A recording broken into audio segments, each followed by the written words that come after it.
here, but we continue forced to track Hurricane Milton this morning. It is approaching Florida right now, expected to make landfall sometime tonight.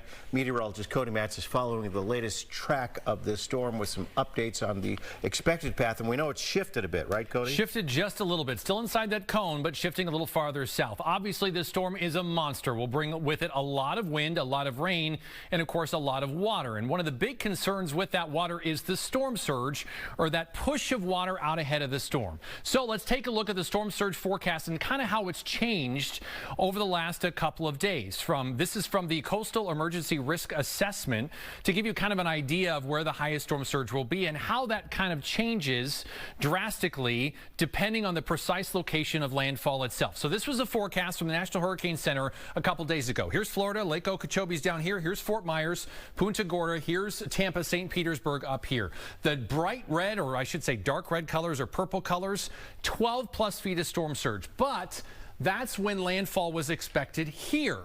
Well, if we move on to what the current forecast is it shift a little further to the south, this is where we end up. So now landfall expected somewhere here, or maybe even a little farther to the south. So Sarasota, Siesta Key, Venice Beach. Look at Tampa. No longer in that huge storm surge threat, which is great news for Tampa, but not great news for Venice Beach and points southward to Port Charlotte, Punta Gorda, and all the way down to Fort Myers. Those locations could get 12 plus feet of storm surge. So taking a live look at Sarasota, Florida now, where landfall appears a bit more likely, or at least around this spot and maybe a little farther to the south. There's some areas of rain out there as the first bands and some wind start to arrive there on the west coast. Now this video is showing a time lapse of Hurricane Milton from space. It's coming from a NASA astronaut, and it's the view from the International Space Station. And as it rolls by, yeah, that view is entirely taken up and eclipsed by Hurricane Milton, as it's just very, very big. Here's an infrared satellite image, this coming from NOAA, showing just how quickly Milton went from a very weak system to a Category 5 monster. Between Sunday and Monday, it is now the only hurricane on record in the Atlantic Basin to go from a tropical depression to a Category 5 hurricane in less than 48 hours. Now it will likely make landfall in Florida by sunrise tomorrow. And this video catching some of the initial bands of rain. It was taken off the shores of Indian Harbor. This is near Melbourne on the east coast of Florida. This was late yesterday.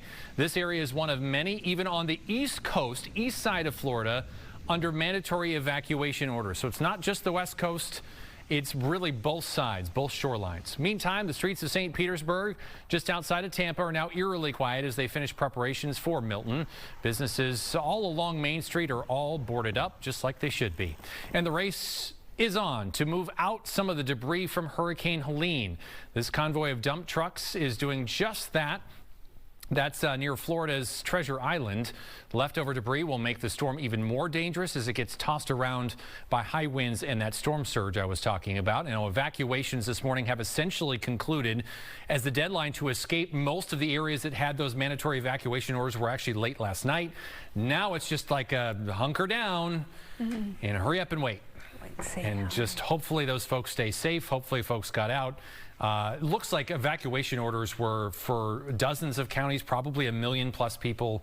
And now it's just watch it go by and hope for the best. All right. Cody, thank you. Yeah.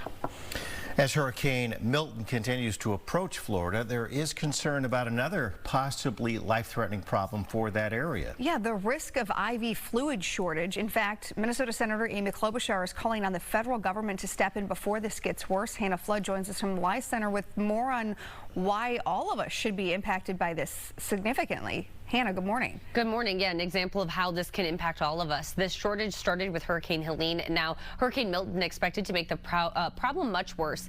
As Cody just mentioned, Milton will make landfall either tonight or early tomorrow. This is a live look of a city just east of Sarasota, which is expected to take some of the worst of the brunt of this as it makes landfall.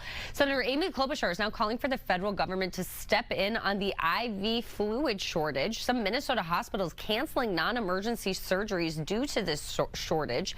So floodwaters from Hurricane Helene forced the company Baxter International to stop making IV bags and fluid at their plant in North Carolina, leading to a shortage of these bags, which are used for a whole host of medical reasons. Now, Hurricane Milton is headed towards Florida, towards another major IV fluid maker.